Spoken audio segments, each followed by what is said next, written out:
আপনারা জানেন যে ঢাকা ৬ যে কয়েকজন প্রার্থী প্রতিদ্বন্দ্বিতা করছেন তার ভিতরে বিএনপি থেকে ইঞ্জিনিয়ার ইশরাক সাহেব প্রতিদ্বন্দ্বিতা করছেন।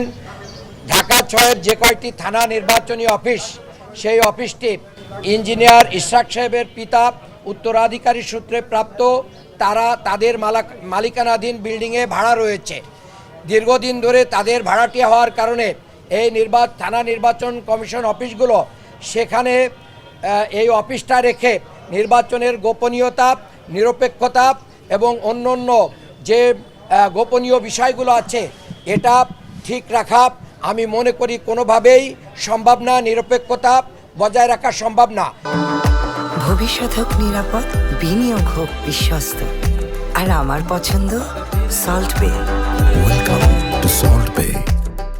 এই জন্য আমি আমার আইনজীবীর মাধ্যম দিয়ে গত 14/1/26 একটা আবেদন দিয়েছিলাম। এ ব্যাপারে প্রতিকার চেয়েছিলাম। দীর্ঘদিন ধরে এখানে চাকরি করে আসা যারা কর্মকর্তা আছে তাদের ব্যাপারেও আমি এখানে অভিযোগ দিয়ে এসেছিলাম যে তাদেরকে বদলি করতে হবে এবং অফিসটা সরাতে হবে। এই ব্যাপারে রিটার্নিং কর্মকর্তার অফিসে আমরা দেওয়ার পরেও মাঝে একদিন এসে আমরা আবার রিমাইন্ডার দিয়েছিলাম, কিন্তু আজকে যখন আমরা এটা আবার বলি তখন ওনাদের অফিসে খুঁজে আমার অভিযোগপত্রটি ওনারা দেখাইতে পারেন নাই, ব্যর্থ হয়েছেন। রবিউল আলম নামে যে কর্মকর্তা সাধারণ ইয়েতে রিসিভ করেন, সাধারণ শাখায়, ওনার বাড়ি কিশোরগঞ্জ, উনি 2019-এ নিয়োগপ্রাপ্ত, উনি রিসিভ করেছেন, তার স্বাক্ষর আছে, তারিখ আছে, কিন্তু কাগজটি আমাদের আবেদনটি কোনোভাবেই দেখাতে পারেন নাই। এই আবেদনটি ইন্টেনশনালি সরিয়ে ফেলা হয়েছে।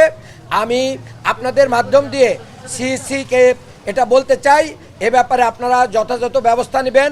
আমি রিটার্নিং কর্মকর্তাকে বলেছি, উনি আমাকে আশ্বস্ত করেছেন যে আমাদের কাছ থেকে ওনারা আবার একটা ফটোকপি নিয়ে ওনারা আবার আরেকটা রিসিভিং আজকের ডেটে দিয়েছেন এবং এই ব্যাপারে ব্যবস্থা নেবেন বলে আমাদেরকে আশ্বস্ত করেছেন। আমি আপনাদের মাধ্যমে দেশবাসীকে বলতে চাই, এই রকম অসৎ কর্মকর্তাদের মাধ্যম দিয়ে যদি রিটার্নিং কর্মকর্তার অফিস পরিচালিত হয়, তারা যদি একটা দলের এজেন্ট হয়ে এখনই কাজ শুরু করে, তাহলে কিভাবে এই দেশে এই ঢাকা ৬ একটা সুষ্ঠু এবং নিরপেক্ষ নির্বাচন অনুষ্ঠিত হবে?